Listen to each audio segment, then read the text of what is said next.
শিক্ষক আব্দুল্লাহ হেল কাফির শিক্ষক হিসেবে নিয়োগ নিয়েই রয়েছে নানা প্রশ্ন। শুধু তাই নয়, এর আগেও তার বিরুদ্ধে যৌন হয়রানির অভিযোগ উঠেছিল। অভিযোগ আছে জমি দখল, প্রশ্নপত্র ফাঁস সহ নানা অনিয়মে।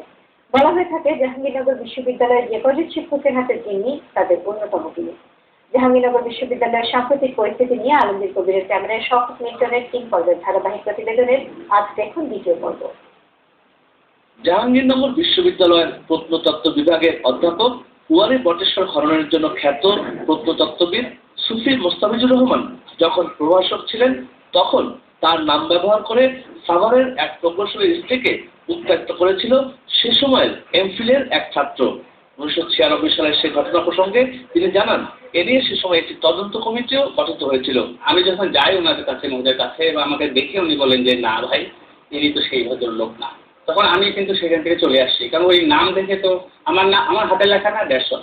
সুফি মোস্তাফিজ সেই ছাত্রের নাম না বললেও সেই সময়ে উপাচার্যের কাছে দাখিল করা অভিযোগনামা এবং সেই প্রকৌশলী ও তার স্ত্রীর হাতে লেখা চিরকুটে যার নাম পাওয়া যায় তিনি আব্দুল্লাহ হেল কাফি। কাফি তখন ছাত্রলীগ করতেন। তবে এই ঘটনা তদন্তে নাটক ও নাট্যতত্ত্বের শিক্ষক আফসার আহমেদকে নিয়ে গঠিত কমিটি গত প্রায় 1.5 দশকেও রিপোর্ট দেয়নি। এই বিষয়ে তার সাথে কথা বলতে গেলে তিনি কিছুই মনে করতে পারছেন না বলে জানান। 1999 সালের দলীয় বিবেচনায় শিক্ষা জীবনে কোনো প্রথম শ্রেণীর না থাকা ইতিহাসের ছাত্র আব্দুল্লাহ হেল কাফিকে নবসৃষ্ট আন্তর্জাতিক সম্পর্ক বিভাগে অ্যাডহক ভিত্তিতে প্রভাষক নিয়োগ দিয়েছিলেন সে সময়ের ভিসি, বর্তমানে প্রধানমন্ত্রী উপদেষ্টা ডক্টর আলাউদ্দিন আহমেদ। সেই সময় অনেক বহু সংখ্যক শিক্ষক স্বাক্ষর করেছিলেন যাতে তাকে পার্মানেন্ট পোস্টে নিয়োগ না দেওয়া হয়, কারণ তার বিরুদ্ধে যৌন নিপীড়নের অভিযোগ ছিল, তার নামে দুর্নীতির অভিযোগ ছিল, নানা রকম অভিযোগ ছিল। এরকম একজন লোককে শিক্ষক হিসেবে নিয়োগ দিলে সমগ্র শিক্ষক সমাজের জন্য একটা কলঙ্ক হয়, সেটা শিক্ষকরা চাননি, সেই জন্য তারা এটা করেছিলেন। কিন্তু তারপরেও তার নিয়োগ হয়েছিল। তবে এর আগে 2 বার চাকরির আবেদন করেও বিশ্ববিদ্যালয় থেকে প্রত্যাখ্যাত হয়েছিলেন কাফি। পরবর্তীতে তার নিয়োগের প্রতিবাদে সে সময়ে 120 জন শিক্ষক বিবৃতিও দিয়েছিলেন। ডক্টর আলাউদ্দিন সেদিকে দৃষ্টিপাত না করে উল্টো তাকে শহীদ সাবাব বরকত হলের আবাসিক শিক্ষক নিযুক্ত করে পুরস্কৃত করেন। তার বিরুদ্ধে ভর্তি পরীক্ষার প্রশ্নপত্র ফাঁসের অভিযোগ উঠেছিল। আব্দুল্লাহ হেল কাফির গ্রামের বাড়ি টাঙ্গাইলের মির্জাপুরে।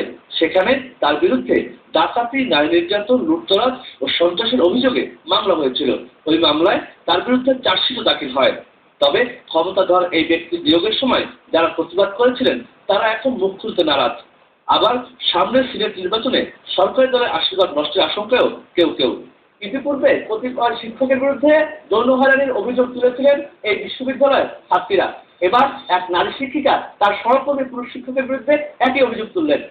এই বিশ্ববিদ্যালয়ের বেশিরভাগ ছাত্র এবং শিক্ষকরা মনে করে দলীয় আনুগত্যের ভিত্তিতে শিক্ষক নিয়োগ না করে যদি মেধার ভিত্তিতে শিক্ষক নিয়োগ করা হতো, তাহলে আব্দুল্লাহ হেল কাফির মতো শিক্ষকদের নিয়ে বিব্রতকর পরিস্থিতির মুখোমুখি হতো না জাহাঙ্গীরনগর বিশ্ববিদ্যালয়ে, প্রশ্ন উঠতো না এর ভাবমূর্তি নিয়ে।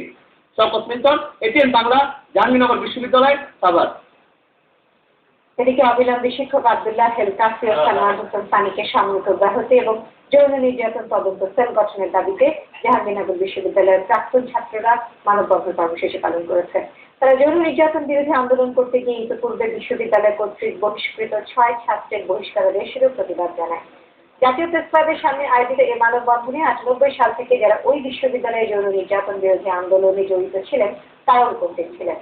প্রাক্তন ছাত্রছাত্রীরা দাবি করেন বিশ্ববিদ্যালয়ের প্রশাসন সবসময় কোনো শিক্ষকের বিরুদ্ধে যৌন হয়রানির অভিযোগ উঠলে তাকে রক্ষা করতে ব্যস্ত হয়ে পড়ে।